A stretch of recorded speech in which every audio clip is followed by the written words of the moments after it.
Hi, everybody. Welcome to the Creative Differences Podcast. I'm Colin. I'm still Dallas. And I'm Gabby. Hey guys, what's up? I will be joining you guys today. I'm Demi. Whoop whoop. And this is our episode on all the TV show news that came out of Comic-Con. If you're interested in news about movies, we also have an episode for that, so look for that one. TV time. Marvel Studios, they got a lot of TV shows, they got a lot of movies. Right now we're talking about the TV shows. There's a bunch of them. Let's get to it. Falcon and the Winter Soldier.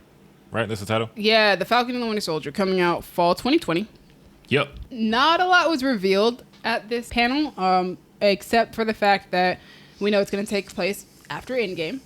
Cool. And it was revealed that Baron Zemo is returning for the first time since Civil War. And not only is he returning, but he's coming with his comic purple mask. He got the mask. Daniel Bruhl will be back.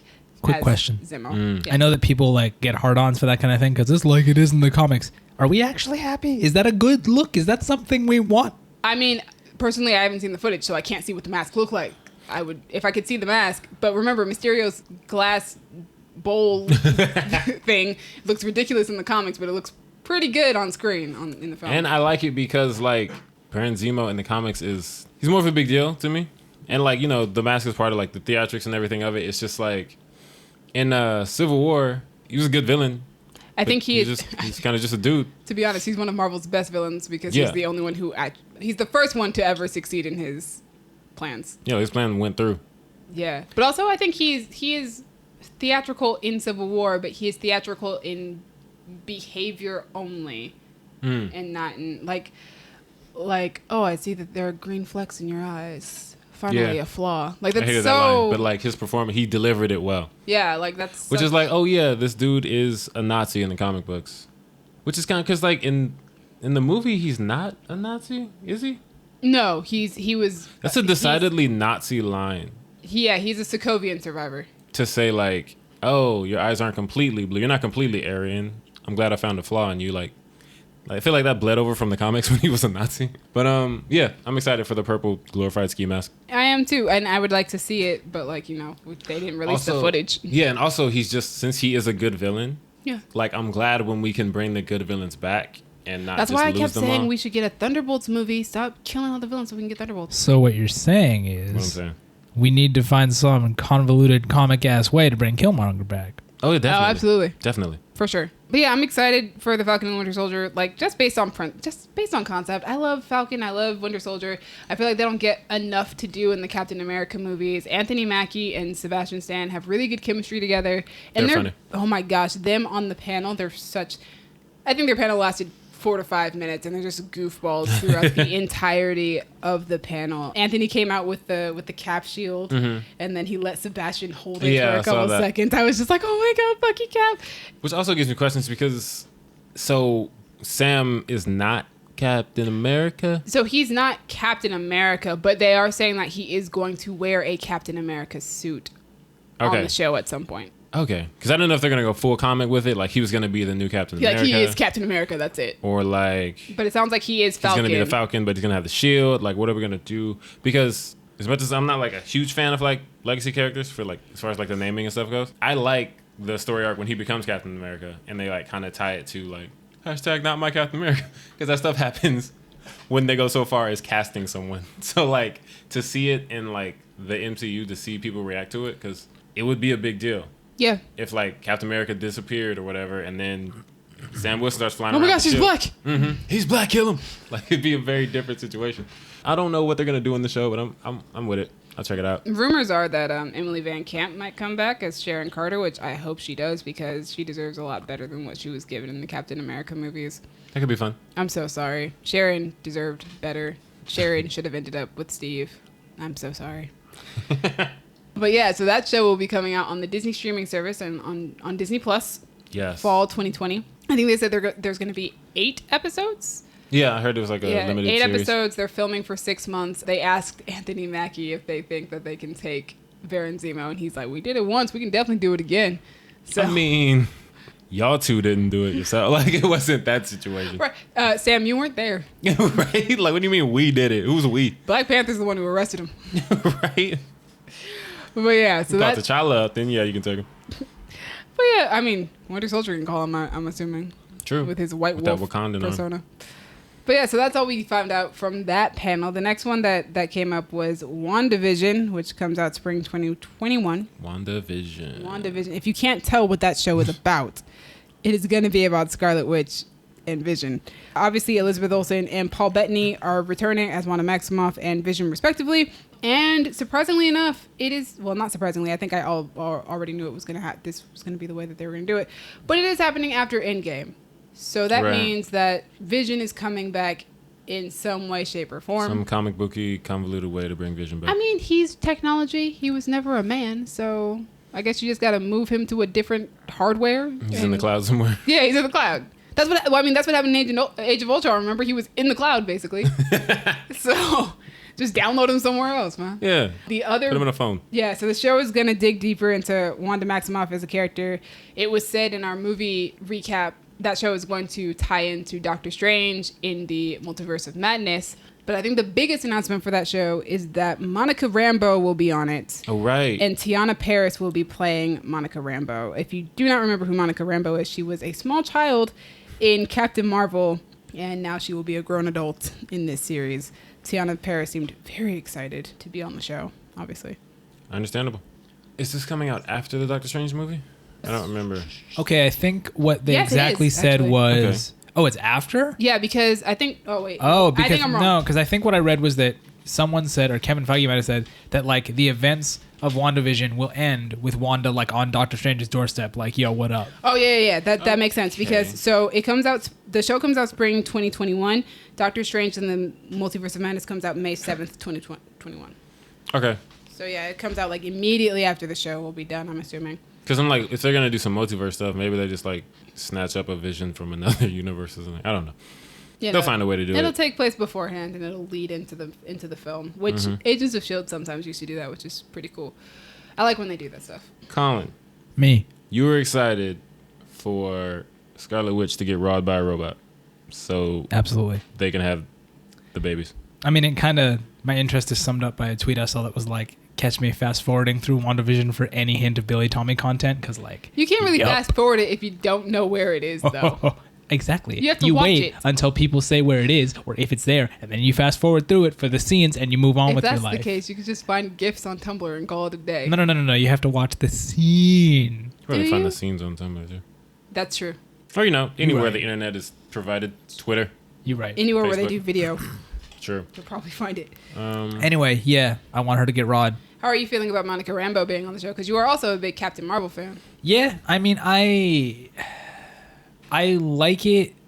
It just, I was still weird. I was weirded out when they introduced her as a child, and now I'm weirded out that we're not going to see her grow up. And it's just like, cut to, she's an adult, and does she have electricity power? I don't know. How does that work? Like, We don't know that We'll figure it we're out. not going to see her grow up. We don't know what's going to happen in Captain Marvel 2. but also, like, I don't get True. what she has to do with Wanda Maximoff. Like, what? Well, Is we're Wanda go- going to go to what? Louisiana? Like, Well, we don't know Hang out. we don't know what Monica Rambeau did with her life after that. I mean, we don't. I just We know like, that she knows that aliens exist. It did seem like a random... like of the Inclusion? things to say, like, oh, and like for also, all the shows for her to be on, they picked this one. Like, right? what? They She's did. hanging out with the witch and the robot? But that makes it interesting because then you're just like, why are you here? Yeah. That's Throw a little flavor in it. That's why you tune in, to figure out why these things are happening. Some Creole seasoning. if you will. I will not. I'm about it. 'Cause you a hater. But I'm also I like the casting choice because she was in Dear White People. Yes, she played Coco. Yeah, she was the original Coco in the movie. I haven't seen the movie in a while. She's really good in that I movie. like that movie. Yeah. Yeah. Like if you have not seen her in anything, you can watch her in Dear White People, the movie, not the TV series. She was also on Empire for a second there. I didn't see that. So after WandaVision, they announced Loki, which is coming out spring 2021 as well. Tom Hiddleston is obviously returning as Yes. Loki. And the show will explain where Loki went to after he stole the Tesseract in Endgame.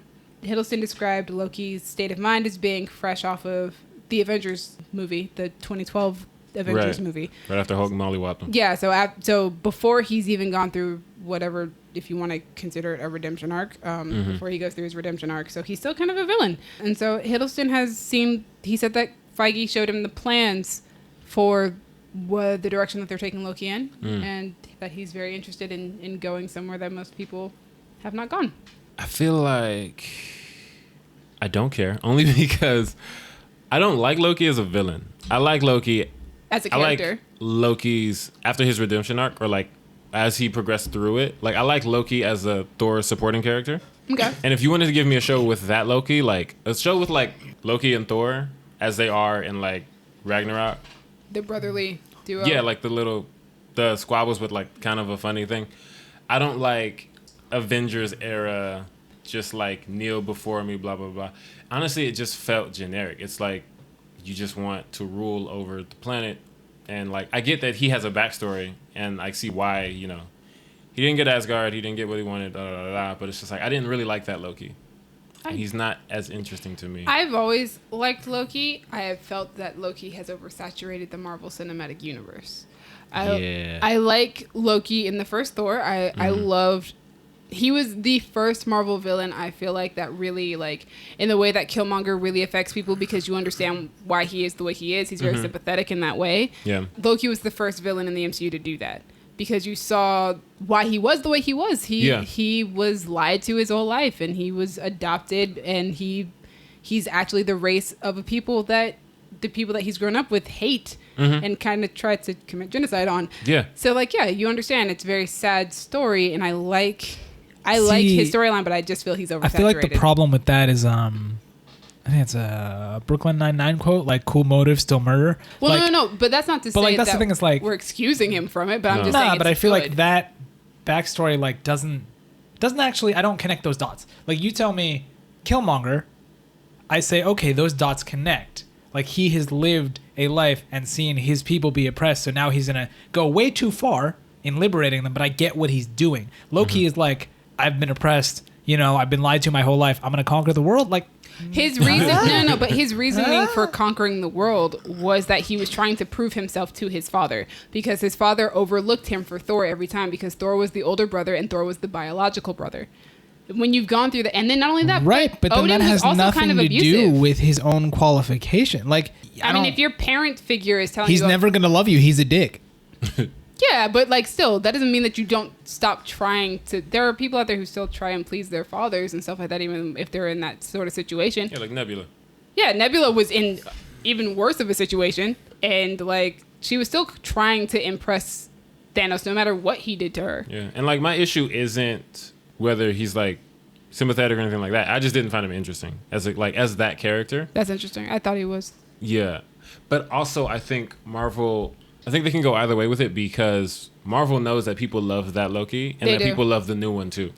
People just love Loki, period. Yeah. And so people are gonna watch it. Now, if you had asked me, I would have been like, nah, I don't really want a Loki show. I don't really care like that. But like, you're making it, I'm gonna watch it. Yeah. So And it's like, I'll probably skip this one unless they tell me it ties heavily into like Thor: Love and Thunder or some big like movie. to be honest, I want to watch it just because after watching Endgame, I'm so lost about this whole timeline thing. I just want to understand. Honestly, I was like, yo, wait, what? That seems like a big deal. What's happening? Right? Like, Loki He just just disappeared with the Tesseract. yeah, he just But- left, yo. Like, that's it. What happened? Did we just create a new timeline or what? I don't know. So much going on. But yeah, Endgame, that's man. Loki. Endgame. After Loki was announced, they announced What If, which will be Marvel Studios' first animated series ever. It's coming out, I think the slate says it's coming out summer 2021. Again, does like Marvel Rising not count? No, because it doesn't fit into the Marvel Studios universe. It's just a... Oh yeah, so Marvel has a lot of cartoons. But it's not None Marvel of which are Studios. MCU. Like, it's weird because they have like, I think they currently still I mean, have they the have to be Spider-Man show affiliated with Marvel Yeah. Studios if they're Marvel No, properties. it's not. They have Marvel TV, Marvel Studios, and Marvel Entertainment. It's the whole thing. Yeah, because like there's a Spider-Man show, and Spider-Man isn't even owned by Marvel Studios. It's owned by Sony. And this was before they even did the like Tom Holland da da da da da. It's a whole thing. Yeah, It's confusing. it's all separated, which is why I was like, don't do an X-Men movie right now, because then people won't be able to separate it. Yeah, it's fair. Is this an anthology show? So the idea behind the show is that there have been alternate versions, obviously, of events within the MCU. That writers have these ideas, and they're like, oh, let's try and do this. And then obviously they end up being changed by the time we get to the final movie. So the idea is that they're going to take those alternate versions of events, and that's what the TV show is. I'm about it. Because I feel like with a what if, because honestly, like Marvel, the comics, the what if stuff is like super weird. They can like go however Anywhere. they want because it doesn't have the ramifications. It of, has like, no effect on the continuity. storyline. It's just, what if this happened? There's one that's just like, what if all the X-Men died on their first mission? And it's like, that sucks, but it has no consequences as far as main continuity because it's just, what if this happened? All right, that's what happens if it happens. So like, I'm excited to see where they're gonna go with it, and they're bringing back their they're bringing actors back as the a lot voice of cast. So like, and it was cool. I was looking at the slate and I was like, oh my gosh, wait, I didn't realize it the first time that Michael B. Jordan is on there. Yeah. So I was like, oh my gosh, that means we're gonna get a Killmonger episode. And I've always wanted Marvel Animation to do something for me the way DC does, because DC's animation has been on point since like forever. We were born. Yeah, like since the 90s, since they started making cartoons, they've always had on point animation from Batman, Superman, Teen Titans, Young Justice. Like they've always been on top. And Marvel, I've always wanted them to, and they've had their high points. X-Men, Spider-Man, X-Men Evolution is my show. And it's just like a lot of the more recent ones have just been kind of hit and miss. But like, if they have an MCU show that's animated, and it's just going to be a bunch of what ifs with their cast, with their actors, I feel like this could be the one that like, give me this animated show that I've wanted my whole life. On top of that, the show will be narrated by Jeffrey Wright, who will be playing the Watcher. Right. And for those who don't know who the Watcher is, the Watcher observes all things in the universe, including the multiverse. He watches all the multiverses. Mm-hmm. And he may occasionally intervene, but usually he just sits back and watches. And he has a great voice. Jeffrey Wright has a great voice. So like him narrating, I'm with it. Remember, he was my fan cast for Professor X. He still is, because this is an animated show. So I can still have that. See, my problem with a show like this is I guarantee there's going to be at least one episode, and probably a lot more than that, where you watch it and go, wow, this is so much better than what you actually did. This is like, I feel like, do I really want to experience that? You never know. No. Like maybe it is, maybe it isn't, because there's some stuff that like, there's some stuff I watch in Marvel and it's like, man, I would have done that differently. Maybe they're going to do it a way that I didn't do it and that they didn't do it. Might be better, might be worse, but at least I get something like, at least I get to see more of what I thought I wanted. I don't know. Fascinating, and we get more of the characters that we already love. Yeah, and Killmonger's dead, and now I can see him some more. So exactly, unless they do some comic booky thing and bring him back for Black Panther 2. Which they keep hinting at. That I keep seeing, like, Killmonger's not come back. He's talking to Ryan Coogler. Da, da, da. I mean, yeah, Ryan Coogler is directing again. So yeah, he wants Michael B. Jordan there. It's not a Ryan Coogler movie without Michael B. Jordan. He's going to find a way to bring him in, even if it's just like some ancestral thing. It's a flashback. But yeah. Yeah, no. So What If sounds really interesting. I want to what if they did the right thing and didn't leave Killmonger in Oakland by himself as an orphan? What if they just brought him home? That's a like, whole... Can we get that episode? I also want the What If Black Widow Didn't Die episode. Yeah. Thanks. What if Clint yeeted off the cliff? What if Clint got yeeted instead? And speaking of Clint... Oh, yes. The last show that they announced is Hawkeye, which is coming out fall 2021.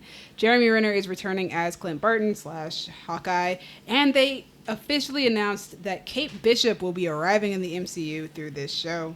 Renner also called Kate the best version of Hawkeye. Cool. And Kate will be obviously a student to Hawkeye.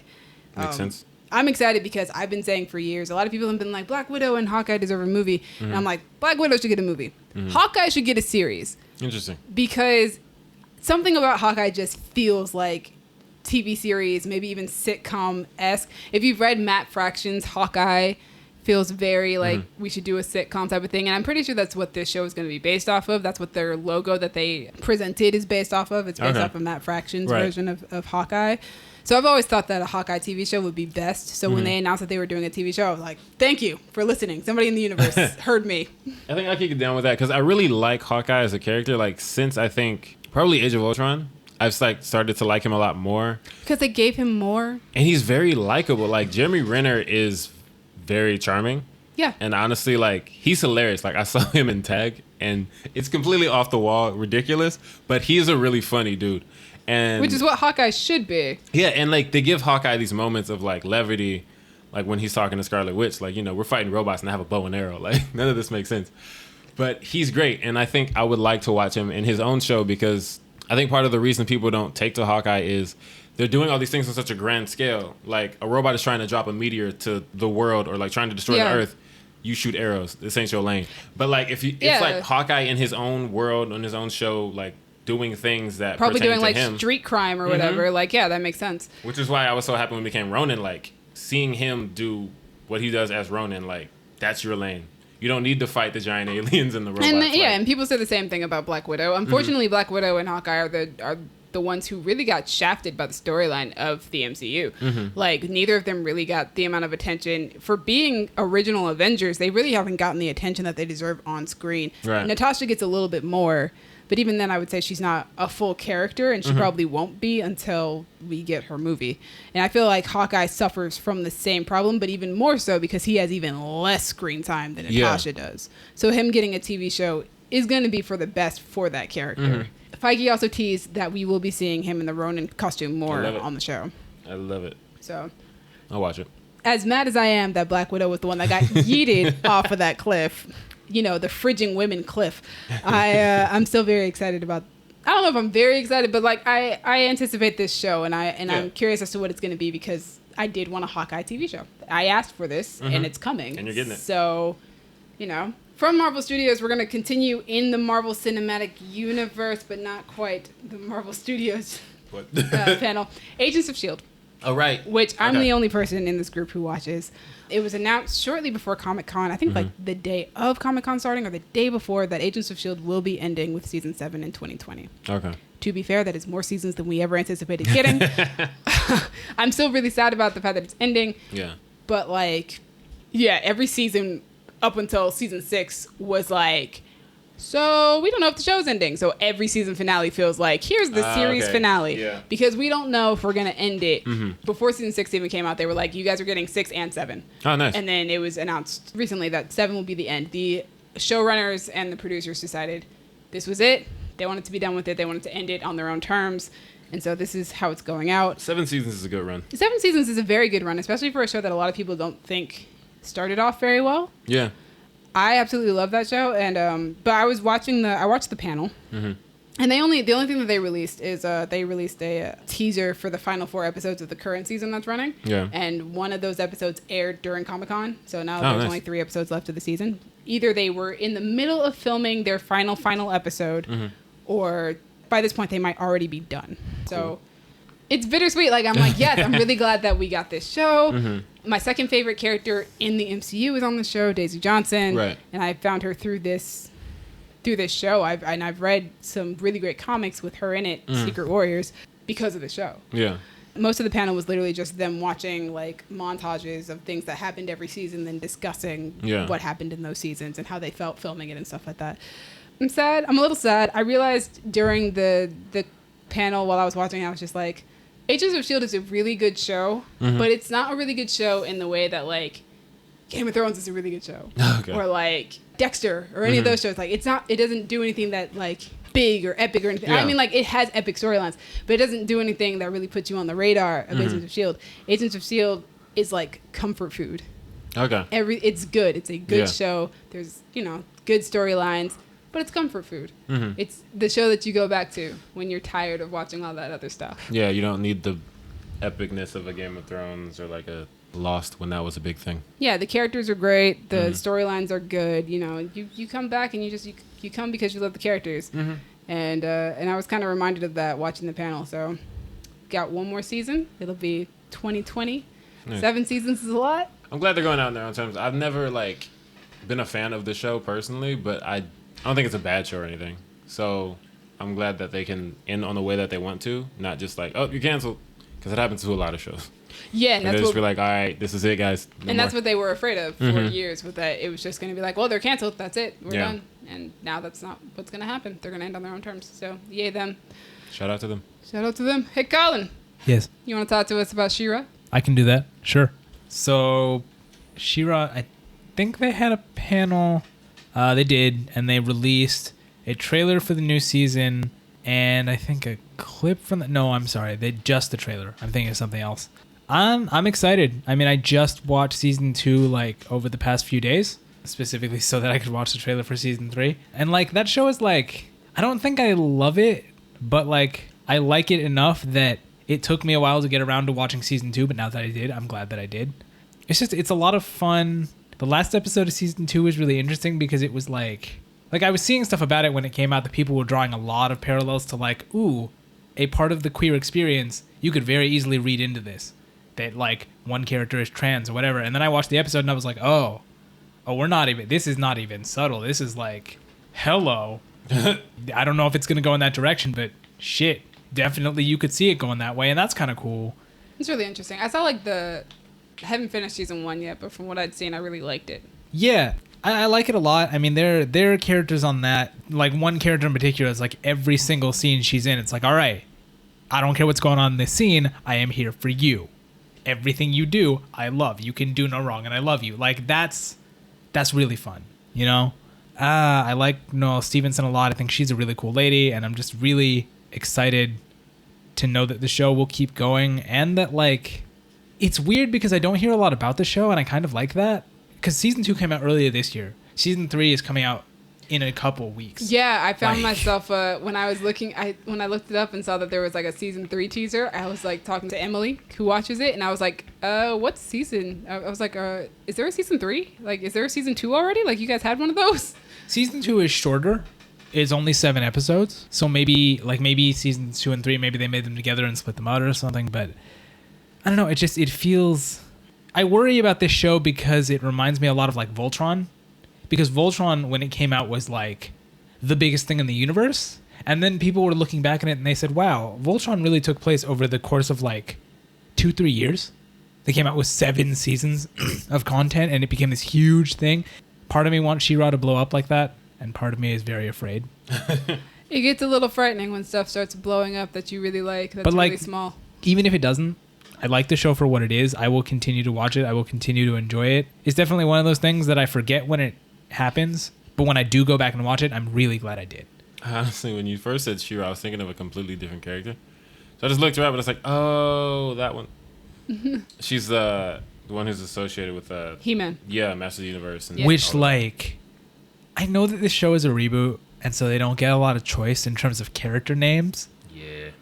Oh my god! I can't stop thinking about how the girl who looks like a cat is named Catra. Catra. The guy who leads the Horde is named Hordak. The woman who looks like a scorpion is named Scorpia. It's just like It's too much for you. I love it, but I hate it. You know what I'm saying? It's too much. And like, Yeah. but it like I had that revelation this morning where I was kind of like, there's a character out there, unironically, that we have all accepted for decades, that people are excited about again, named He-Man. Mm-hmm. He-Man. Man.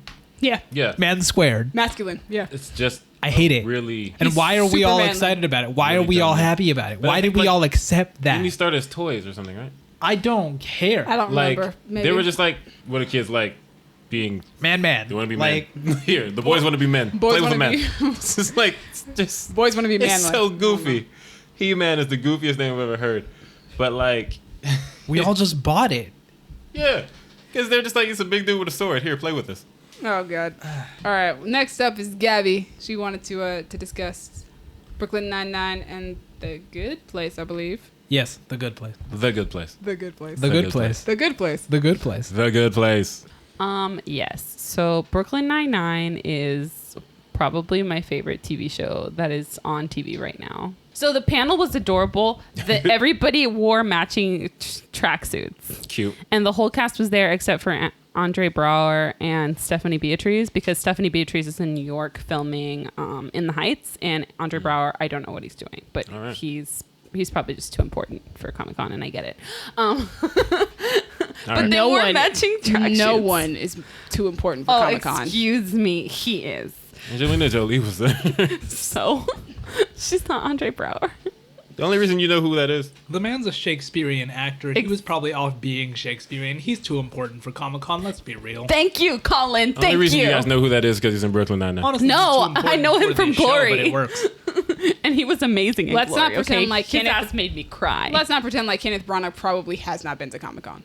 Like, that man has probably been Kenneth? there. Yes. Oh, probably for Thor, the first one, because he directed it. But that's not the point. Okay. The point is the Brooklyn Nine-Nine panel. We didn't really learn much about the new season. We did learn that I guess there's going to be, because last season, Jake and Amy did not kiss at all on screen, and everybody was like, the outrage! And I was It's a like, little weird. I did not notice. I'm sorry. Everyone I was didn't notice outraged. that either. Yeah, I didn't notice until they pointed it out, and then I was like, oh, that is happening. But I guess they're like, since the fans want it, we'll include it. And then, Why do the fans want that so bad? because they ship them super hard, Dallas. That's what happens when you ship something super hard. Yeah. You want to see them Like- have, like, affection for each other. Yeah. Dallas, How will you know they're in love if they're not kissing? Exactly. If they don't have their God faces forbid they show it in mashed any up against non-physical way their ever. face. Listen.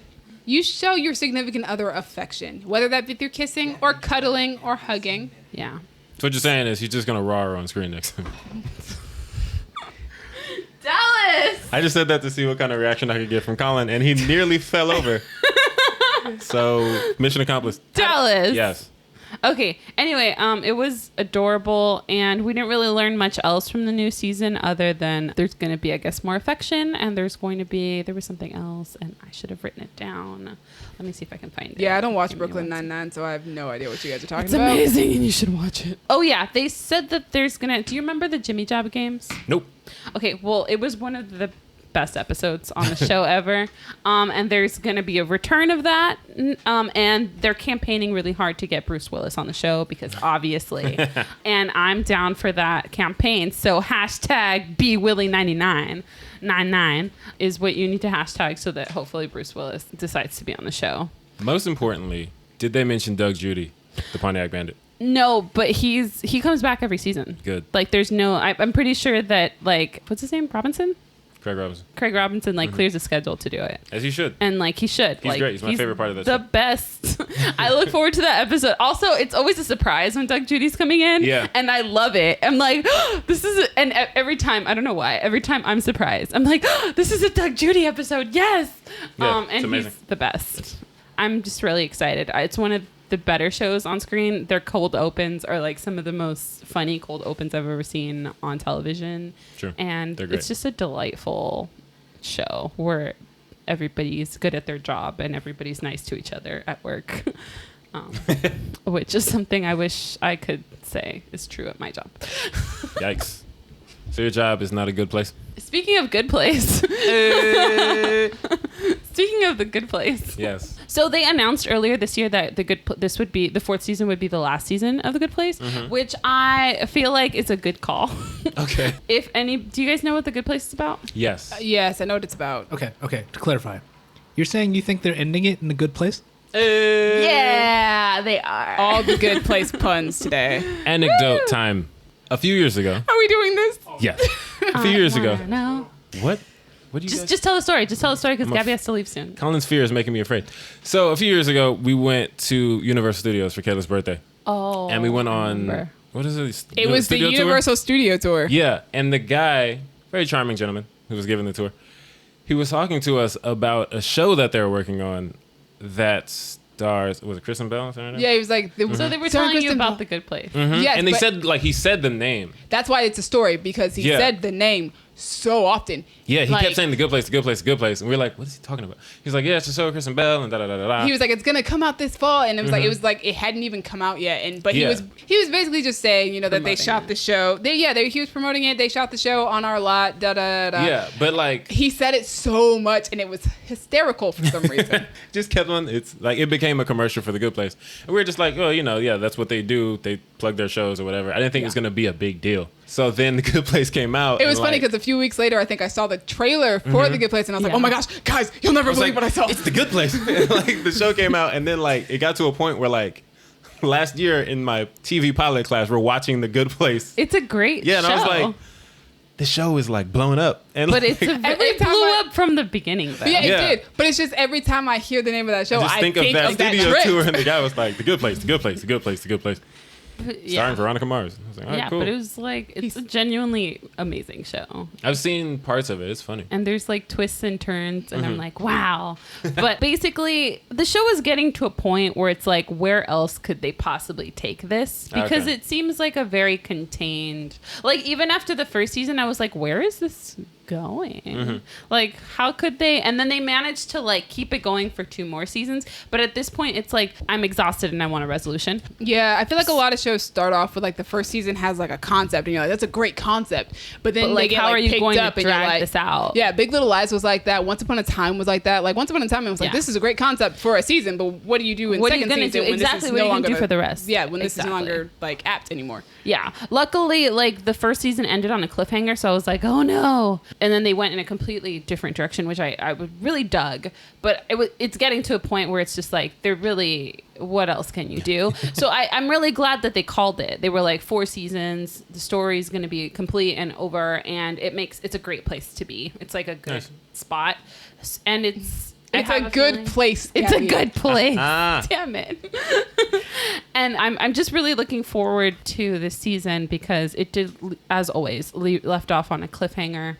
And it was a very sad cliffhanger. Did they give us anything for Comic-Con, though? No, they didn't really say much. They just talked about how sad. Because they really can't give you anything. Because it's like a Marvel movie where, like, if they give you anything, it's just going to spoil the entire thing. So it was kind of like the Agents of S.H.I.E.L.D. panel where they kind of just celebrated what they've done so far. Yes, exactly. And they talked about, they interviewed the cast, and it was exciting. And they probably, I don't know if there was even footage. There probably was. It was just more like, let's talk about these great characters. We're really sad that we're leaving, but honestly, we want to finish strong. So this is the only way to do it. It's one of my favorite shows, and I can't wait for it to come back for the last time. So I think from there, we're going to move on to something that me and Dallas will be able to talk about. Ooh.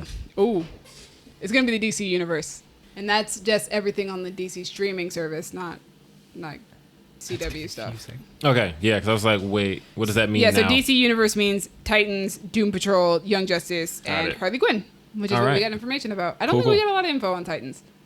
I don't remember getting any info on Titans. I think they showed footage, and I don't think they released the footage to the public. I think they released, like, stills or something? Maybe. I don't remember seeing anything. I don't know if I'm going to keep watching Titans. Really? I thought you liked it. No, I like Doom Patrol a lot. And I liked Beast Boy. I think by far my favorite episode of Titans was the one with the Doom Patrol in it. And then we got the show Doom Patrol, and I was like, well, I could just watch this. But Titans has the opportunity to go in places that I want to see on screen. Titans is bringing in so many. It's pulling like a Young Justice where it's pulling in all the young characters. That's the thing is like, I kind of want to see that. Plus, and it's like when they brought in coming. Jason Todd, and that was just fun for me. Because Jason Todd doesn't get pulled into live action media often, they just animated pretend media. He doesn't exist. Yeah. Like Jason Todd is already on the show, but they're also bringing in Garth, aka Aqualad.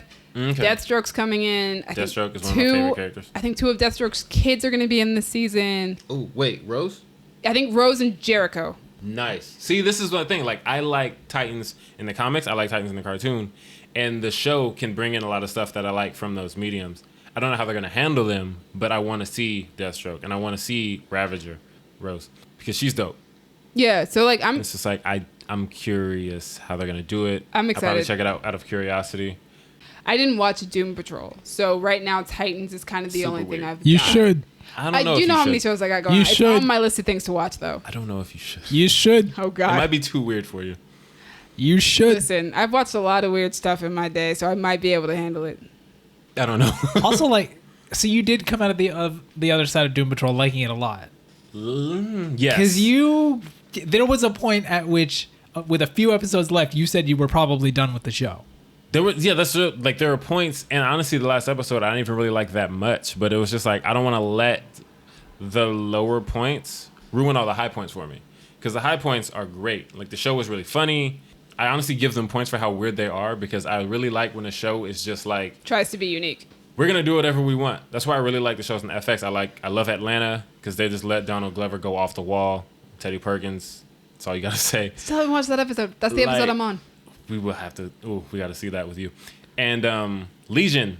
I didn't continue watching Legion past season 1 because I didn't continue past episode 1 because it was too much. Yeah. I was like, honestly, this is becoming an effort to follow. Yeah. But like, as far as what they did with it, I was like, yo, kudos to you guys for just going for it. You're not afraid to try what you want to do. You're not going to be like, is this too weird for people? And Doom Patrol is the epitome of that mentality of we're just going to go. Anything that you think is too weird from the comics, like anything you think is too weird to be translated into live action, we don't care. This is a sentient, genderqueer street. It can talk. What? Yep. Listen, that episode slaps. And no, not he. They are in multiple episodes. It's not like a one. It's not a one-off. No, it's not a one-off. They are a recurring character. I'm fascinated now. The sentient street is a recurring character. Yeah, okay. just like the talking Listen, roach. Like it's just like, a lot. Killjoys doesn't go that far into the weirdness, but like Killjoys has had their ship has artificial intelligence, and there was an episode where Johnny put the artificial intelligence into a robot, and the robot, before the robot, quote unquote, died, said that she wanted to kiss Johnny. That's not that weird. That's because pretty her and Johnny have a very sci-fi. flirtatious relationship. He And flirts she was with the ship. Yes. All right. People be fucking robots left and right. That's not that weird. I mean, He's been flirting with the ship. to be for like fair, 2 that seasons. statement is coming from the guy who wants to see I'm just Scarlet Witch saying, get robbed have by a you robot. played the Mass Effect games? Not only did they I put have the not. AI in a robot, No, I for haven't. some reason she decided to make herself a sexy robot so that she could then have sex with the pilot of the ship, even though his bones are so brittle that I don't know how they have sex. They But if I can't had to choose to physically be a do robot, that. I'd want to be sexy too. Like, Duh. why not? Thoughtbot. All right, so I wanna think be a thought I think the only news we got Thought the bot. Doom Patrol though was that it's getting a season 2. Well, yes, Right. and also it's not just on DC Universe. It's also going to be on HBO HBO Max. Max. What? But the others aren't making that leap No, as they're far as we not. know. Like, what? I mean, I guess I get it. Do you? Because I don't. AT&T owns HBO and Warner. But is Doom Patrol more adult or is like why Yes. isn't? I mean, I don't know it's why more it's- adult than Titans. Well, it depends on what kind of adult Weird. you're talking about. Like, Titans might have the swearing and the violence. And the sex. Doom Patrol has stuff that I wouldn't want a kid to be in the house for. That's Like, it's not with so Titans, much. I'd be like, go in the other room. With Doom Patrol, I'd be like, go watch a movie or something. I don't want you to be here while this stuff is happening. Yeah. But not all of it, because that's the thing. Is some of the weirdness is just this is a talking rat and a talking roach.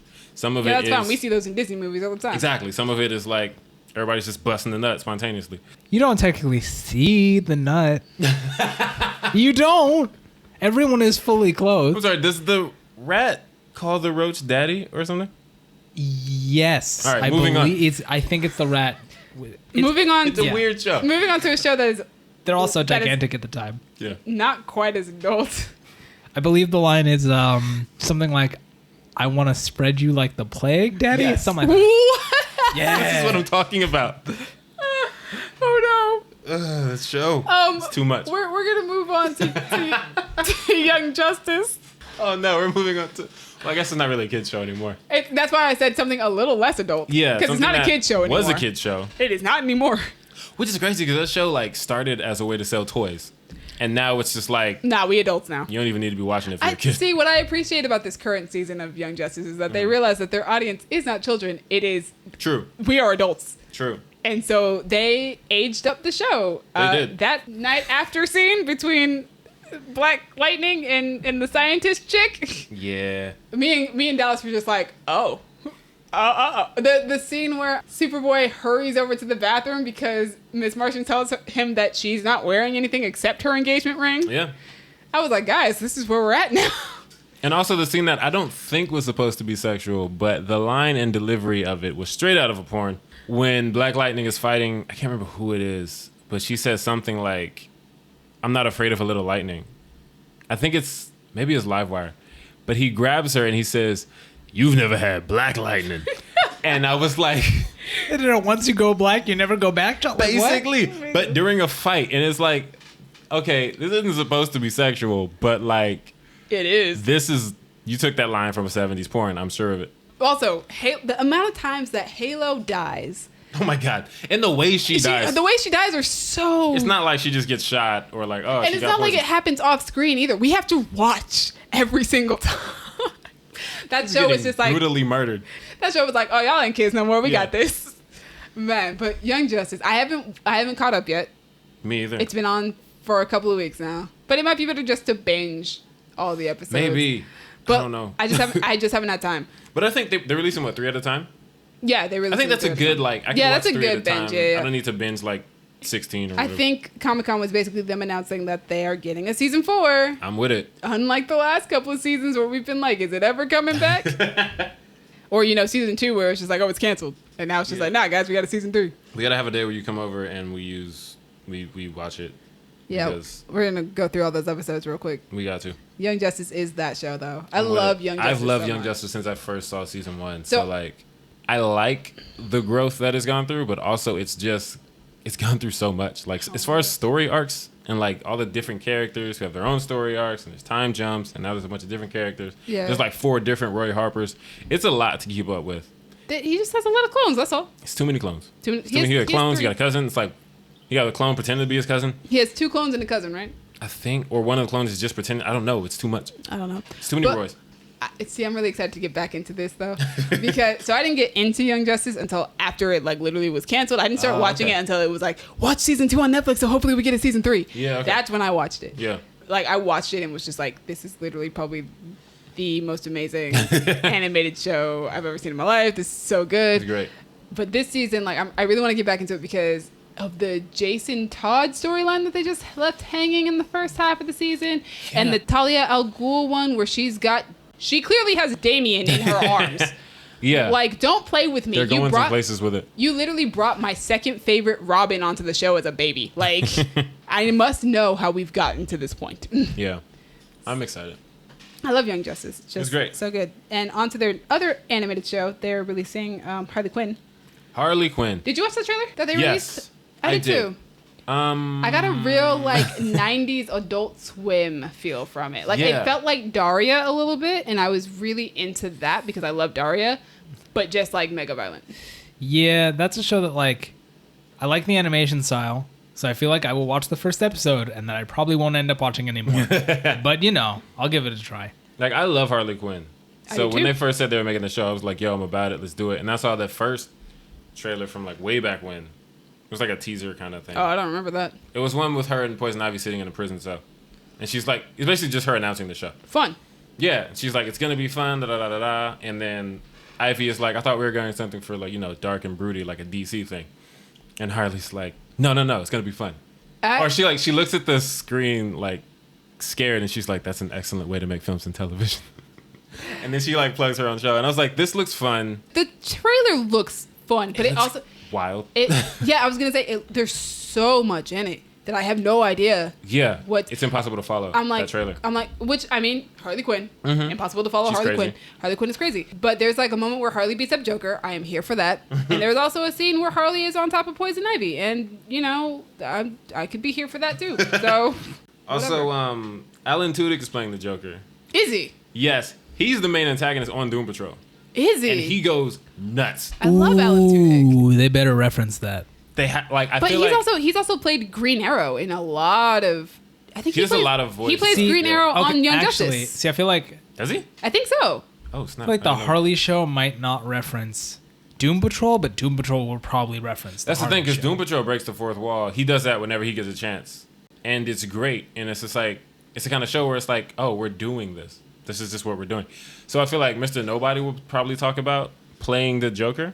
But then also, I don't know if Harley is going to break the fourth wall like she did in her trailer when she talked directly to the fans. Well, that's what you have to tune in and find out, isn't it? Yeah, but like I'm excited to see how his character on Doom Patrol handles playing different characters.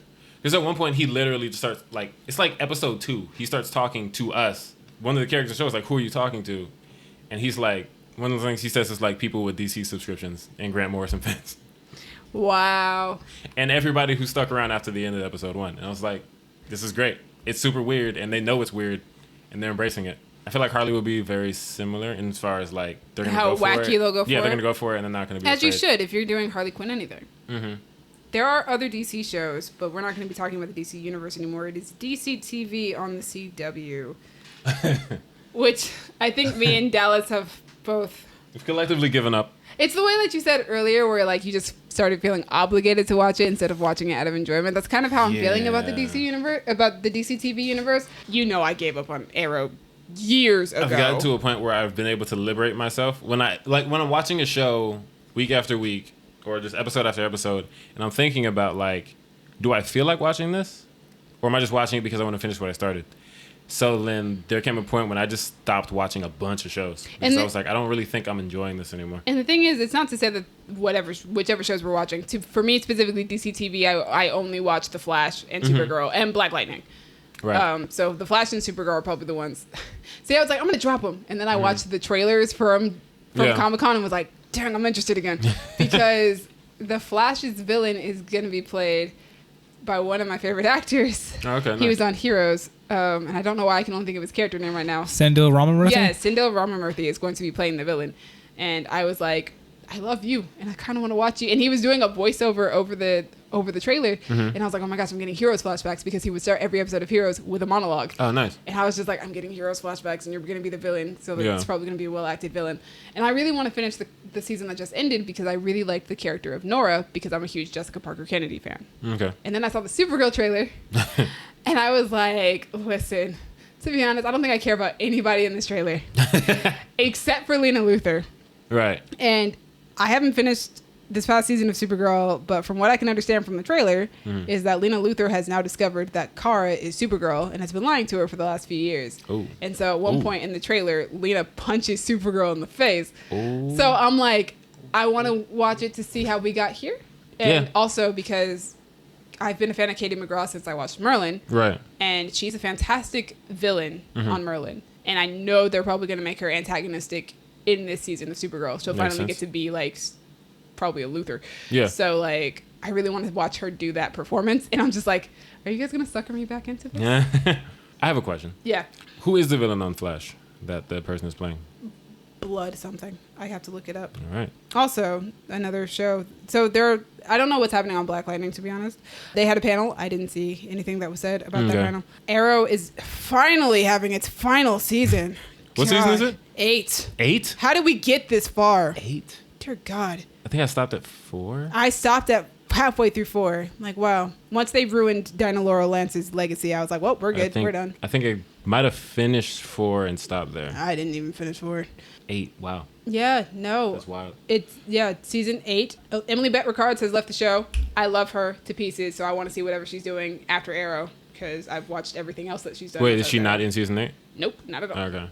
The only thing I care about for Arrow season 8 is that they revealed photos of Katie Cassidy's. They have so many Katies in this foreign universe.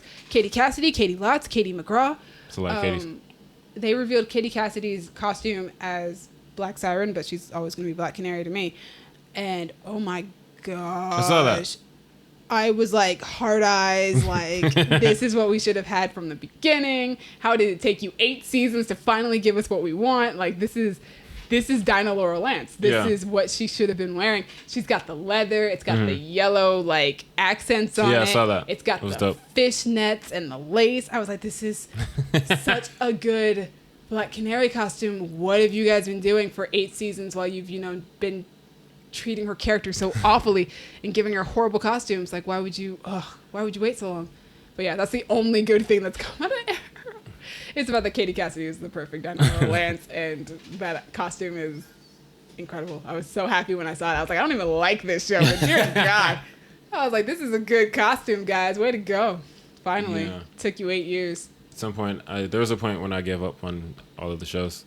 Except for Black Lightning, I never really got into. You never really got into it. And like, I saw, I think, the first episode or 2, and I was like, I actually like this, but I don't know if I feel like getting into another DC CW show right now. That would be the one. I feel like that would be the one I did like, and I like the Flash. I also like I love the Flash, and I love Supergirl. It's like you said, I'm tired of keeping up with it. The Flash's villain for season 6 is named Bloodwork. Bloodwork. Yeah. That is a gangster name. Watch out. He'll tell you what diseases your family has had in the past. He might, though, actually. He might actually. But yeah, I think that's all. You have a history of cancer. I think that's really all we have to say about DCTV. We're going to talk about Batwoman. Oh, yeah, that's the thing that's happening. Yeah. I didn't see the I ain't got nothing to say about it, but it's happening. I like Ruby Rose. I like Ruby Rose, too. And so I'll probably give it an episode or 2 just to see how I feel. To you say how you felt about it. I'll check out some images or whatever. I don't know. Yeah, no. I like Batwoman. I like Ruby Rose. I hope Ruby Rose. she does well in the show. Probably not going to watch it because, I don't know, DC. That one, I did get the fatigue for DC, CW shows. CW, DC, I got the fatigue. And I'm like, this is a first. Most TV shows, I'm like, yeah, no problem. Like, literally, I almost cried during the first 2 episodes of Inhumans because it was so bad. But, like, I kept watching it throughout the season. I think the CW in general just comes with the fatigue for me. We'll get to that later because I have a CW show that I want to talk about later. Cool. But they aren't DC shows. Colin, how do you feel about The Expanse? I think they had a panel. Ooh, yeah, they did. I love that show so much. It's like a lot of people compare it to Game of Thrones, and I don't think that's fair because the politics aren't as personal in The Expanse. Like, Game of Thrones is a lot about like family and lineage and all that, and Expanse doesn't have any of that because that stuff just doesn't exist. But it's just like, it's got that same level of like, there is a lot of intrigue and there are different sides and everyone's fighting for power. Okay. But it also does it without a lot of the like unnecessary violence and sexualized violence. Like, I don't think anyone's been threatened with rape on the show. Maybe they have and I don't remember. What a good thing But- to have on your show. I mean, but like the fact that I have to call it out. I mean, but just like, Did you watch Game of Thrones? yeah, that's the problem. We did. It's like, We both did. yeah. But like, We're not going to talk about that here. oh man, I love The Expanse so much, and they came out with a trailer for the new season and a clip of the new season, and it's just so exciting. Like, they added Burn Gorman to the cast, and I like him a lot. You like Burn Gorman I because do. Torchwood. Yes, and And also Pacific Rim. Pacific Rim. I love him. He's great, and I'm excited to see what he does. And like, I'm really excited that why can I not think of her name? Oh, Shore Agdashlu is still in the series, because her character was kind of like less in the last season, and I was really worried that she wasn't going to be in it more because I love her to death, and every scene she's in, her costume designer, like, there have been moments in that show where I literally had to stop watching, pause it, look away, take a breath, come back because she looks so good. I feel like that's how I felt about Daenerys' costumes on Game of Thrones. Oh, girl, you need to watch The Expanse just for her costume. It's on my list. I feel like once Killjoys ends finally this year, I'll I'm probably saying watch they're it. upsettingly good. But just like, I just want to stare at Steven straight for a couple hours. I don't get that, but you know what? To each their own. I just like, it's... Listen, I've had a crush on Steven Strait since Sky High, so that's like Okay. That's since like 2003. I don't see what you're seeing. But anyway, I love the show so much, and the last season ended on a freaking wild, I don't want to call it a cliffhanger, but it was a cliffhanger, like just a complete shakeup to what the entire universe is. I know that feeling. And so they're going forward with that, and I don't know what it's going to look like, but just everything I hear about that show is more and more exciting. Like, they confirmed that Thomas Jane is still going to be in it, which I was really worried about. And he's one of my favorite parts of that show. That show is the reason I know who he is. I did not know who he was, and then I watched The Expanse, and I was He's like, oh. Punisher, right? He's great, yes. Before Burnfall. Yeah. He's also one of the vegan police in Scott Pilgrim versus the World. Oh my gosh, I forgot about that movie. I forget about that movie so often. Everyone's in that movie. And then I it love pops up. So yeah, Colin Yeah. is excited. I'm excited. I'm also really excited because if I can plug a thing we do in the future at some point, it's coming out on December 13th, which means if I get to it, it'll just make the cutoff for my favorite stuff of the year, which is the Ooh. thing that we do. And it's at least one of those characters is getting on there, probably at least one of the actors. That's going to be one where it's going to be really hard for me not to do the Everybody. entire cast up, because it's just, they're all so good and have continued to be good throughout the 3 seasons that we've gotten. And ooh, that show is just the best thing. It is very rare for us to listen to Colin talk about anything with so much enthusiasm and passion. it. True. Sometimes it's just rare for him to talk. You know, like the whole last podcast. And most of this one. Yeah. So we were talking earlier about CW fatigue. Yep. The next show I want to talk about is Legacies, Yep. which is a spin-off of The Vampire Diaries and the originals. I did not watch The Vampire Diaries. I think I tried, and I watched the first 8 episodes and just wasn't into it. But I watched the originals, and I was in love with that show. I admire you for being able to get. You said first 8 episodes? I think so.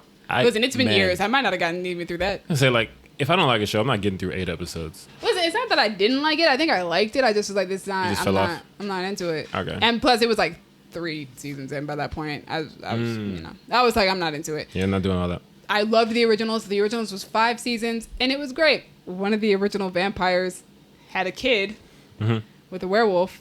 They had this daughter, and the whole premise of the show was basically we had to protect this kid from everything that would want to kill her. Feel And it. so Legacies now has that kid, but she's now 17 years old, and she's going to a supernatural boarding school.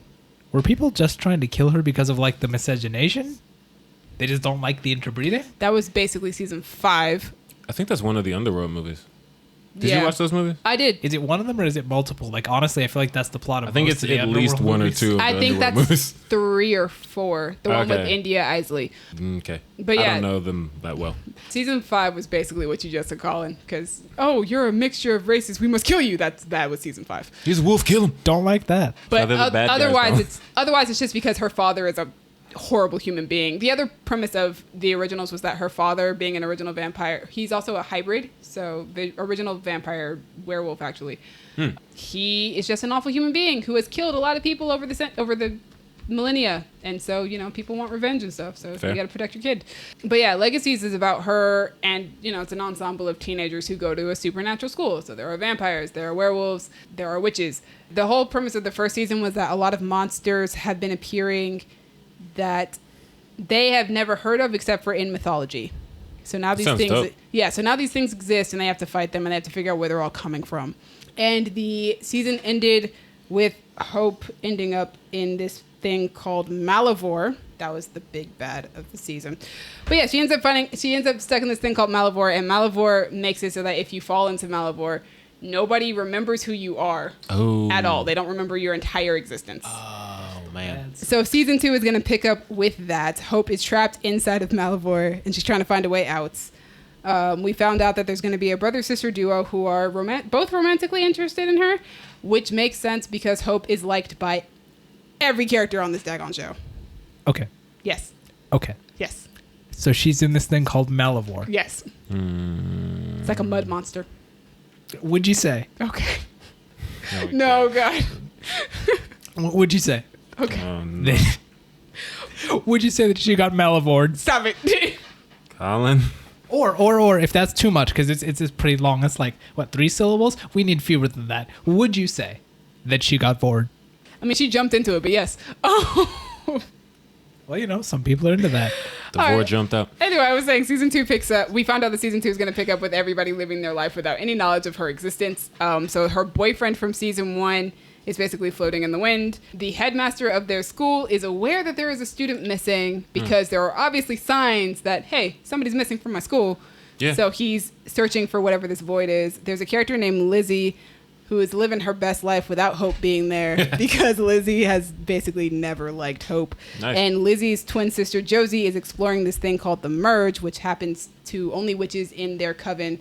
Basically, their coven have twins, and once they reach the age of 21, they have to basically fight over who's the more powerful witch, and whoever wins gets merged with their twin, and they get to stay alive.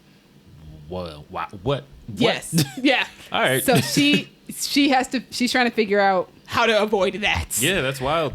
But yeah, and then there's going to be a new character named Sebastian who is going to be played by Thomas Doherty, who I love and is my choice for Superboy if there's ever a live action Young Justice.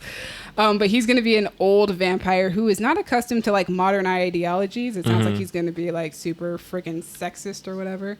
And one of the vampire characters is going to have to bring him into like modern ideologies, but also he's probably going to be a love interest for Lizzie.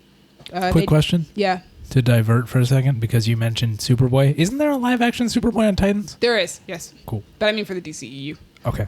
And also, they teased a few more monsters for season 2. So there was like returning of the merman that was in season 1. That could be fun. They want to do an evil Cupid, and there was also a talk of an anti-Santa / Krampus figure. I'm about it. Yeah, so if they do that, I'll let you know. My brand. Your brand. There's also going to be a new sheriff in town called Mac, and the guy who was stuck in werewolf mode because of something Hope did to him in last season is still stuck in a werewolf. It's stuck as a werewolf. They have hopes that they'll get an original or Hopes for Caroline to show up on the show. I highly doubt that, except for maybe Caroline. But like, hey, if it happens, it happens. That would be cool. I do love the originals, and I would love to see them back.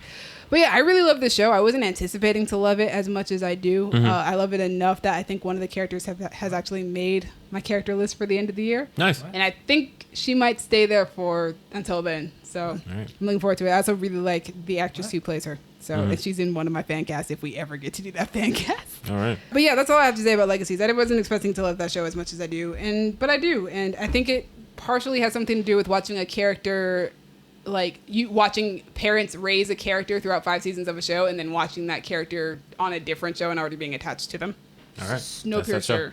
Snowpiercer. I didn't watch the movie. I'm probably not going to watch the show, I but also shout didn't out to watch the movie. David Diggs. Those are my thoughts on Snowpiercer. So, like, I didn't see the movie either. Colin is the only one who has, and Colin will get to his feelings in a few minutes. But, yeah, David Diggs. I love David Diggs, so I might watch it for that. I'm also intrigued by the concept of a bunch of people living on a dystopian train, and that there's a revolution happening on this train. So, it's weird. Jennifer Connelly's in it, and I also like Jennifer Connelly. I'm down. I might get through that series, maybe. Colin, you want to go ahead? You saw the movie, right? You saw the movie. I have a I question. did see the movie, yes. Who's running the train? The rich people. Like all of them? The rich whites, I think. Is there like specifically. one person? They did Tilda Swinton? Maybe was that the white lady? I don't know. This is some lady. I fucking don't know. So some rich white people running the train. Sounds like Jennifer Connelly in this show. Yes. Cool. So Suit lady. yeah, suit lady, Aw. Karen. No, I kind of want to see it. Colin did not like that movie. No, I hated that movie.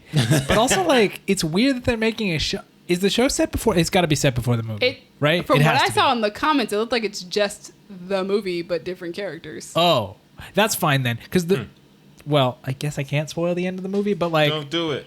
the way it ends, you can't really set a show after it. I would say that. Did so the like, train crash into something and I'm everybody not gonna say died? either way, but like, yeah, God, I hated that movie, and like, it was one of those things where I heard the premise and I was like, okay, this sounds cool, and I didn't realize that there was gonna be class warfare in it, and so as soon as that happened, I was like, oh wow, I don't care about this anymore. This is just like watching poor people be sad on the train. But Poor people be sad on the also train. like The movie. cannibalism. You can't make someone a cannibal and then try to make me like them. Okay, technically you tried to make me like them first, and then you pulled the rug out from under me like, yo, he ate people. It's like, no, I don't like you anymore, thanks. I hope that's not You don't Daveed like, Diggs' character. Oof. You don't like Caleb from Brooklyn Nine-Nine? No, actually, he was fine, but his joke got a bit old after a while, so I kind of... Is it, but like, do you dislike him? Like, do you think just like, I don't like you because you're a cannibal? No, but it's like, What? the way Snowpiercer did it, it was like, oh, it's tragic that he ate people, but like he had to or something. I'm like, no, you didn't. You didn't have to eat those people. What if he was gonna starve? Then starve. Oh my gosh. And on that note, Eat or be eaten, Colin. Nope. Yeet or be eaten, Colin. Nope. oh my gosh. All right, well, that's Snowpiercer, guys. That's Daveed Diggs is gonna have dread, so I'm about it. Hey. Hey. Hope he has a grill. Oh my gosh. Moving on from Snowpiercer, we're gonna move on to something that Colin also definitely doesn't want to watch. Oh, boy. The Dark Crystal: Age of Resistance. Nope.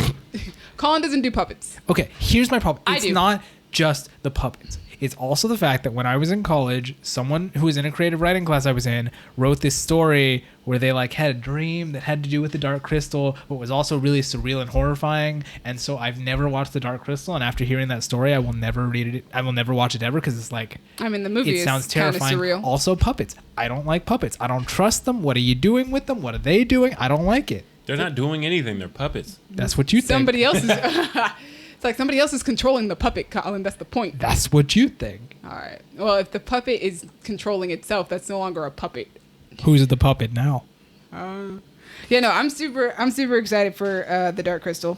The TV series starts August 30th. But yeah, I just recently watched the movie for the first time. I'm probably gonna watch it again right before the show comes out just to refresh my memory. You better not skip out on my birthday to watch some puppets do puppet shit. No, I'll wait no. until after your birthday, and then I'll watch it like at midnight after everybody's gone to bed. All of a sudden now, Colin cares about his birthday.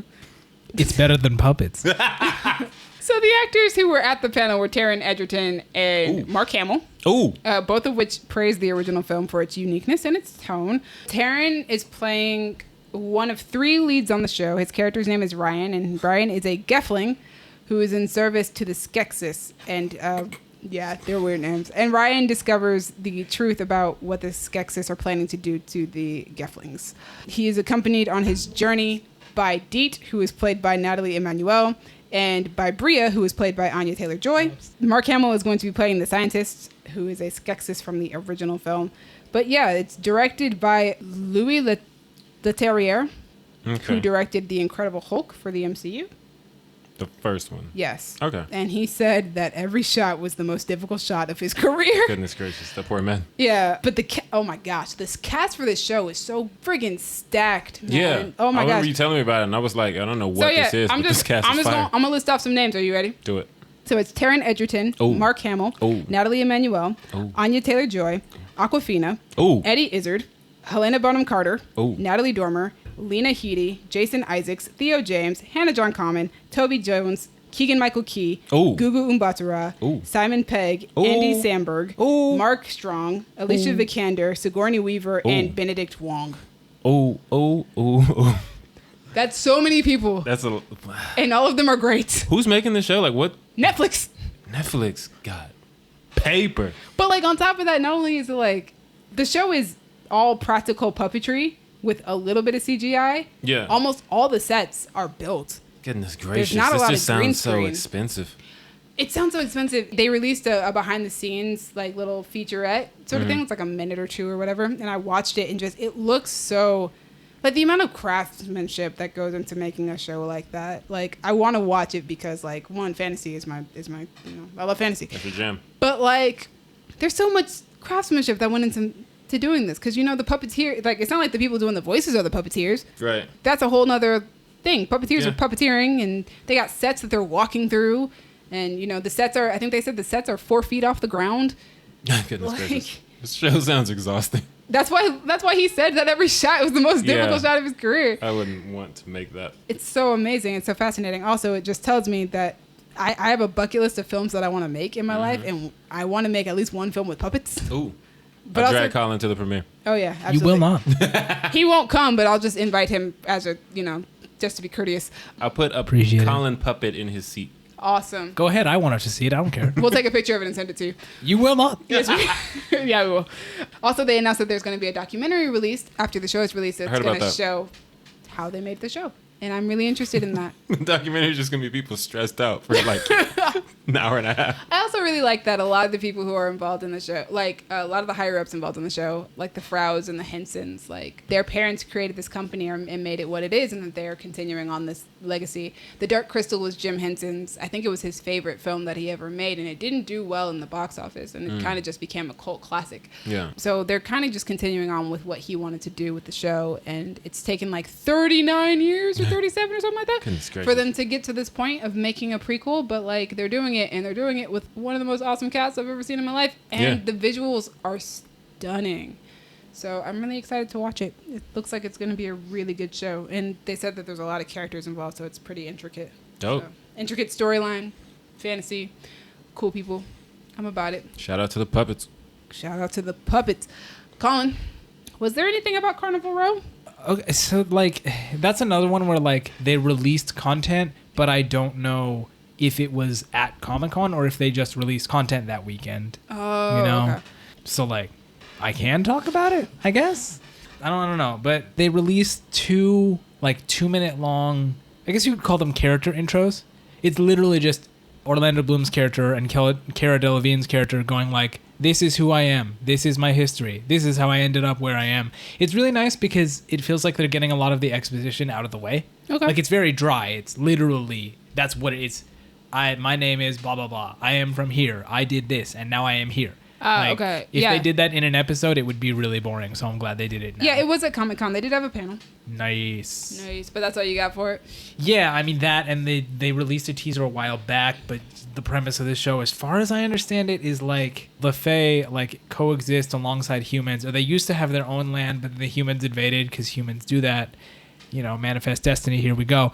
And now the colonizers. Fae, and now the Fae are like living in the cities, but in the downtrodden parts, in the ghettos, and et cetera, et cetera. Think Orlando Bloom is a human, Cara Delevingne is a fairy, and they like team up to solve murders or something.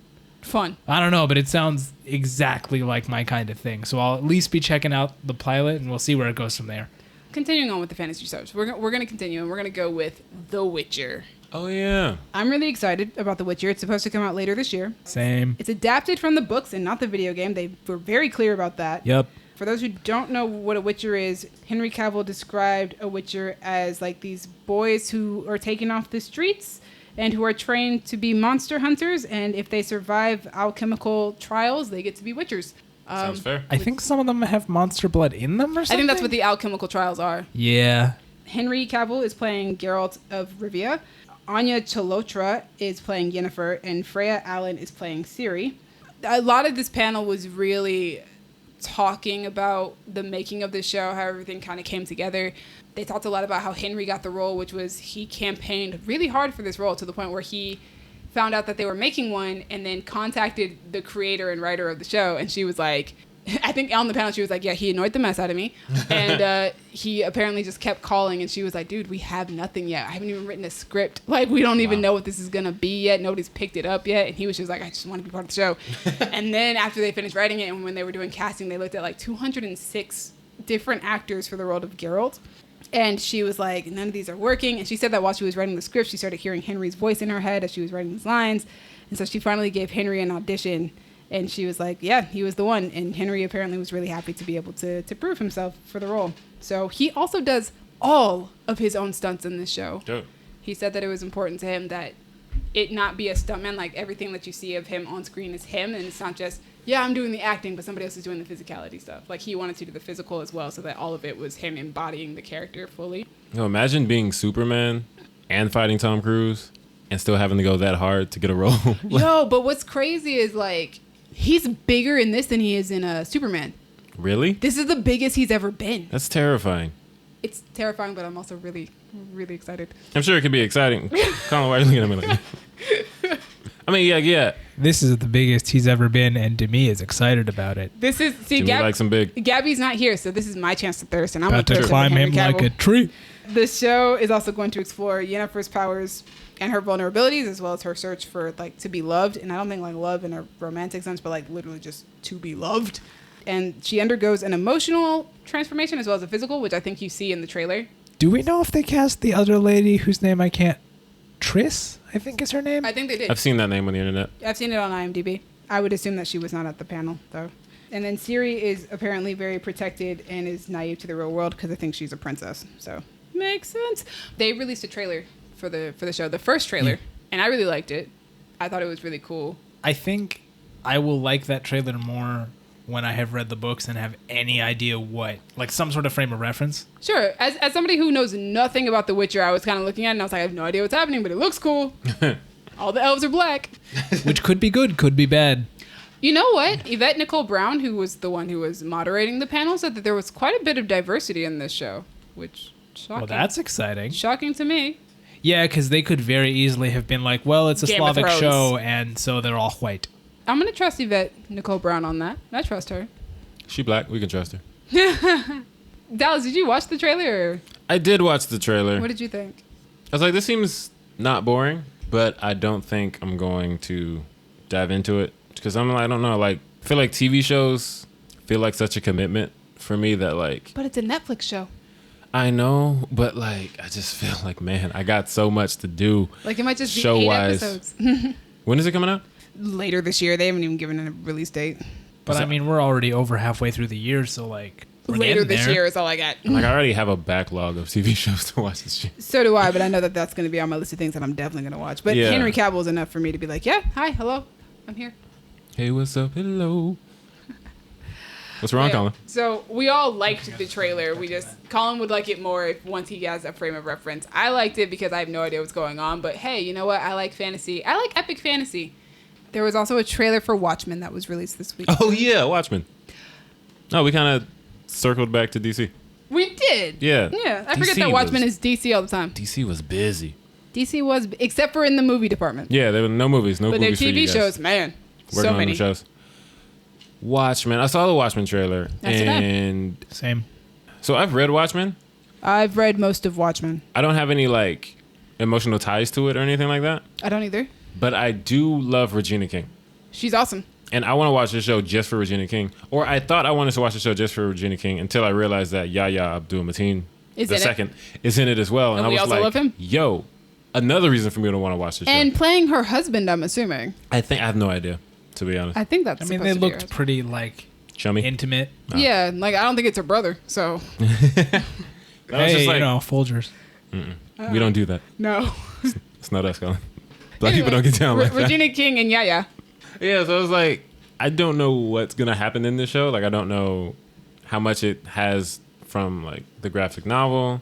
And then there's, like, the Watchmen are in the DC Comics now, like, in the main continuity. So I don't know if they're tying from that or what. Seems like they're trying to do their own thing, Yeah. but like in the aftermath of Watchmen, Mhm. I think. Yeah, because it's, like, Dr. Manhattan masks and such. And he's like, he's on the moon.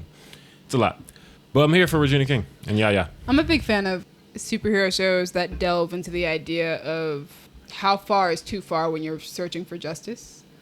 Where do we draw the line? Where do we... Who watches the Watchmen? Yeah, when do we step over the line and say that this is okay?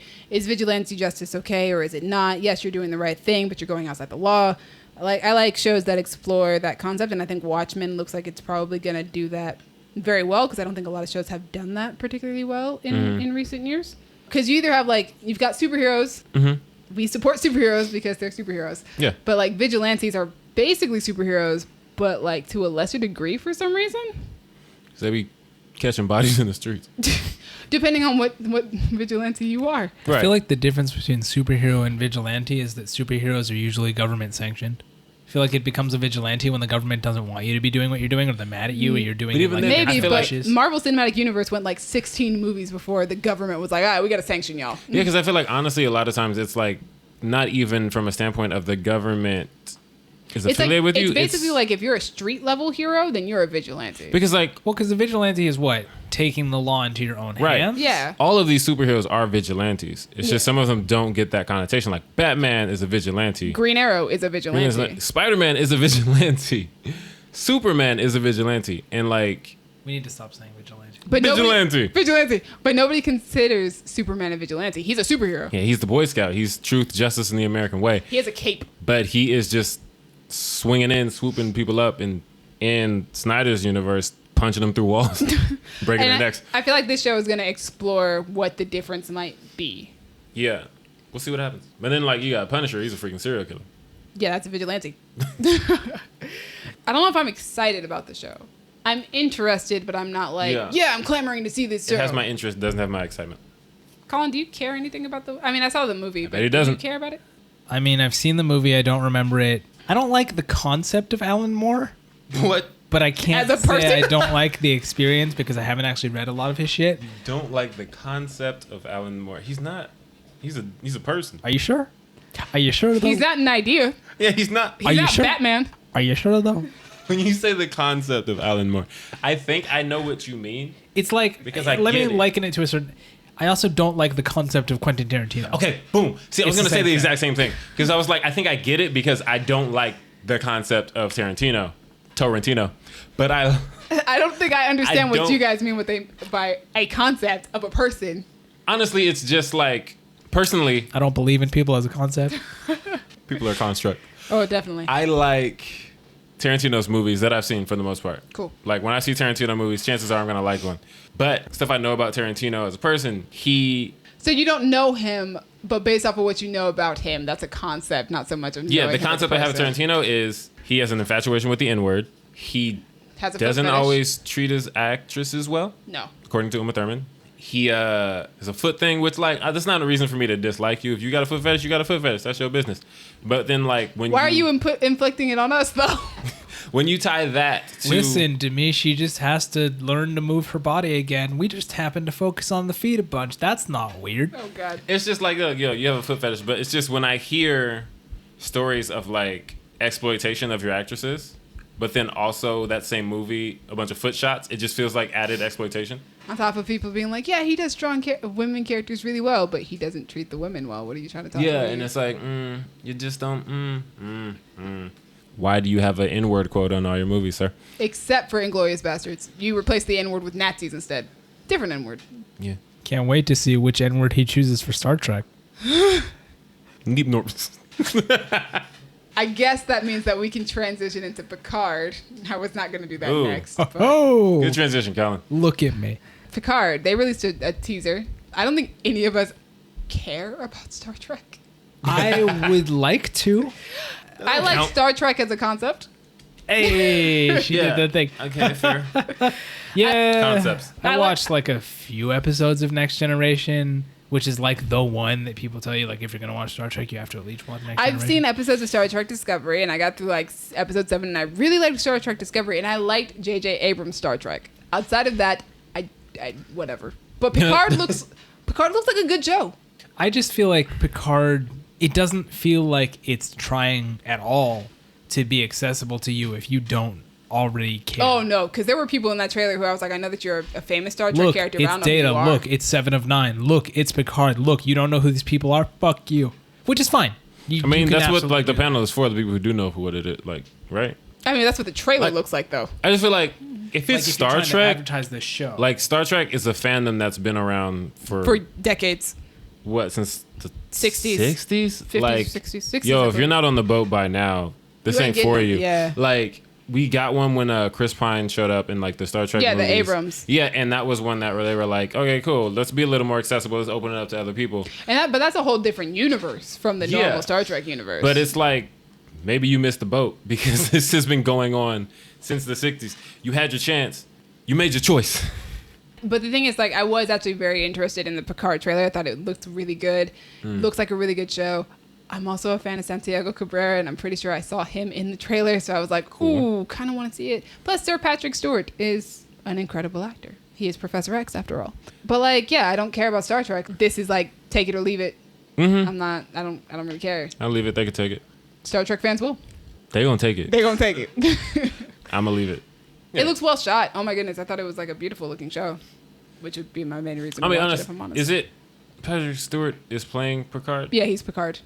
He was And Picard coming- before, yeah. he's Picard now. He's coming back to the role. so this is a show about him as a Older 90-something man. year old Yeah. man. Yeah. I was really interested in the storyline about the girl that he finds, though. I have no idea what that could possibly lead to. It might be a Star Trek reference thing, but, like, I'm interested. I saw the poster or whatever. With the dog. I thought it was fan art. No. I thought they were just like, what if we made a show about Picard? No, that's the poster. And it's like, it's not because it didn't look well done or anything. It's just, I was like, Patrick Stewart is like in his 90s or something. They're going to make a show about this old ass man. Yep. And I was like, That's what they did. they'll do it. They will do it. They'll do anything to wrap up that established fan base. But I was like, oh, this is real. Yeah, I thought this was like, what if we made a show about Picard and he's old? Ha, And ha, look, ha. there's a dog in the poster. Yeah, it's like, oh, okay, this is they're doing it. Y'all do y'all Yeah. thing. Do you? Not sure if there's much else to say about Picard. I got nothing to say. I didn't see the trailer. I think I'm going to end it off on one last thing because you guys don't watch the show that I'm about to bring up. Mm. Because I watch so much TV that it's ridiculous. I actually don't know how I watch the number of hours of TV that I do. Me either. You I've been got a trying job. to. Yeah, I have two, wait, I have two jobs. He has 2 jobs. You watch so much TV. I have 2 jobs and we record this podcast and I manage to watch movies at the same And time. you edit it like. Yeah, I don't know what I'm doing. I don't know how I have the time. I watch way too much TV. But one of the shows that I do keep up with and love keeping up with is a show called The Magicians. It's on Sci-Fi. It ended pretty controversially last season because they killed off a character who we've been with since the beginning, who also happens to have depression. And he started off the show with suicidal thoughts and he kind of sacrificed himself at the end of the show. So a lot of people were just like, that's not a good thing to tell people with mental, problems. Oh boy. Yeah, and he's also bi, so bearing your gaze. Yeah, it was very Checking all the boxes, guys. it was really like interesting because when I first saw the episode, I was like, yeah, this makes sense. Yeah, of course he would sacrifice himself. Like this character has been trying to be the hero boy since episode 1. Mm-hmm. Like if you're going to end his storyline, either it ends happily or it ends with him dying to save all of his friends. Right. Because the show isn't ending, just that actor was leaving. Can you really give that character just like a happy ending and send them off without, the characters having to deal with it later on and be like, why don't we call this person? Oh, right. Yeah, like you have to deal with that. So Gotta like, kill 'em off. you got to kind of kill them off. But like, I understand where most fans are coming from, where they're like upset because it's a lot of cliches that you just hit and they're all really bad cliches. I also was not impacted as much because he was literally my least favorite character out of all the main characters. Okay, well, that's good. No offense. Which is sad because as I watch the show, sometimes I just go, well, if I was any character on the show, I'm probably him. But, whatever. That sucks. It's because he's the nerdy one and he was already into the book series that the show is, that there's a book series inside of the show. Okay. And he was a big fan of the book series and wanted to believe in magic and stuff like that. And then he finds out he actually can do magic. And he goes to a magic school. And then he finds out that the world that's in the book series that he's been reading since he was a kid is actually real. And he gets to go to that series. Nice. Into that world. So yeah, like I would be that character. I'd be the one who would have like the really like obscure knowledge about this thing that we are now living. And then they killed him. Yeah, however, he's still my least favorite character on the show. He did a lot of things that just irritated the mess out of me. I wasn't aware that there were that many people who actually cared about him that much. With that being said, this character being dead, the writers and showrunners have said that his death will be central to the core theme of the show. Okay. They said that his death made it easier to bring the story together into one perspective because it is an ensemble show. There are like 6 or 7 different people that we're consistently following and they're all usually in a different place. Yeah. And his death made it easier to bring all these characters together because they were all impacted by this one character. So now they can all be in one place and deal with the situation, deal with like their emotions or whatever, and whatever the fallout is from his death is, whether that brings them together, whether that causes friction or tension or whatever it does, it all happens to all of them, which makes the story a little bit more streamlined, I guess, which I'm excited about. I would like it to be a little bit more streamlined because, yeah, things have gotten, we're everywhere. Like, we got to, Like, there was one character who literally, I was like, you have nothing to do with this storyline that's going on this show and this season, but I love your character so much that I don't really want to see you go anywhere. And you're like one of the best actresses on the show. I don't want you to go, but your storyline is like very like much on the edge of what we're doing. Yeah. And it'll lead to, I know it'll lead back to the storyline eventually, but you're like not even. You're on the outskirts right now. Yeah, I'm like, you're on the outskirts. You're not even interacting with people. That's a good thing. They said that this season there's going to be way too much magic usage because there was a season with no magic and then there was a season with very restricted magic usage. So now everybody has their magic back. And You had a whole season with no magic? Yes. Which On is the crazy. Magicians? Yes. So what'd they do instead? So basically the season without magic was them looking for a way to get magic back. It makes sense. If I lost my magic, I'd be trying to get it back. Yeah, exactly. And then the fourth season was there's a library that was in control of all the magic in the universe. And so they would restrict how much magic you could use. Interesting. So now this season they have the magic back. So there's going to be too much usage apparently, lots of surges. I got the magic. They released, the only thing that they released video-wise, I watched the entire panel and it was mainly them doing like a kind of a recap of what happened in season 4 and talking about their experience filming it and stuff like that. Season 4 is one of my favorite episodes of actually it might be my favorite episode of the entire season. I'll get into that probably at the end of this year. But they released a clip from the next season, from season 5, which is typically what they do at Comic-Con. They usually just release a clip to give you a sense of what's going to happen next season. Yeah. It's one of the characters, Julia, who comes in contact with a literal sexist pig. And like an actual pig. yes, he's like a pig man Oof, person. that sounds and scary. he's obviously a sexist. He comes looking for Quentin, who is the character who died last season, because he wants Quentin to take on this quest. And Julia's like, I can do the quest. And he's like, you're a woman. No, you can't. Goodness gracious. So that's basically all we got out of that scene. It's like a 4-minute scene of him being like, I need this quest done, but I need Quentin. And she's like, that's not possible. Let me do it. And he's like, no, you can't do it because you're a woman. And she's like, I've been lost for like the last few like months. I need to have something to do so I can find myself again. You know, whole thing. But that's like it. So all we know about this upcoming season is like, we're going on another quest. We're going on a quest, guys. That's what we're doing. That's what's happening. So I'm excited. I really love The Magicians. It has its flaws, like any show. Yeah. But I love the actors on the show. And I love the characters on the show. I don't love every relationship on the show. Fair. In fact, I hate most of the relationships on the show. Oh. Or most of the ships on the show. But like, I like the friendships and I like their dynamics and I like the characters. So, you know, I will be glad to go back to Break Bills once 2020 hits, because it's probably not going to come back until January, because that's when it always comes back. Get that magic back. Get that magic back. So that is it. There We was did it. so much TV. We made it through We the made it TV. through the TV. Jesus. And that's probably not all the TV announcements that happened. It probably isn't. Oh my God, no. We It's probably true. skipped stuff. Yeah. I think probably we did skip stuff. I'm sure we did. Doesn't Alfred have a TV show now? Oh, Pennyworth. Yeah, we did not talk about that. Dallas We don't Cliff. need to. It's just okay. I want to say one thing about Pennyworth. I know you didn't like the Teen Titans Go movie, but do you remember the part where everyone is getting a movie except Robin? Yeah. And they made a movie about Alfred? Yeah. Like, that was literally a joke. And now he has a TV show. That was a TV show. Not everybody needs a show, guys. You Especially have not enough. Alfred. Like, that's the thing. DC, you have so many characters. Why are you giving shows to the butler? Give a show to another superhero. Find some more diversity. We have only seen Talia al Ghul on like animated series. We could use, you know, maybe there's an Right. Al Ghul TV series that could be made. Something. Yeah, like Pennyworth. We don't even really. have a Blue Beetle movie or a TV show. Like, Yeah. Throw some love to Jaime Reyes. That's all I want to say about that. That's ridiculous. But, you know, do your thing, DC. I think it's on like Epics or something. Yeah, I it don't- is. It's like, what? I don't know. You guys have a streaming service. nah, Put it on your streaming service. forget that. But yeah, that is our TV episode, and it's been so long that Gabby left us. Yeah, I was going to say, we all made it except for Gabby. She's She had to go home. Darn. She has to work tomorrow morning super early. But She's yeah, we finally made laid it out. through. Thank you guys for joining us. You guys can Yes. find us on Spotify and Apple Podcasts. Obviously, you guys are listening to us now. Or on YouTube.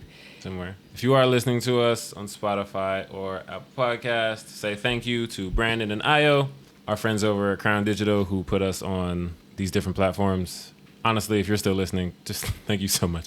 This is such a long Congratulations. podcast. I'm proud of you guys. But yeah, you can find us on Twitter at y'all_different.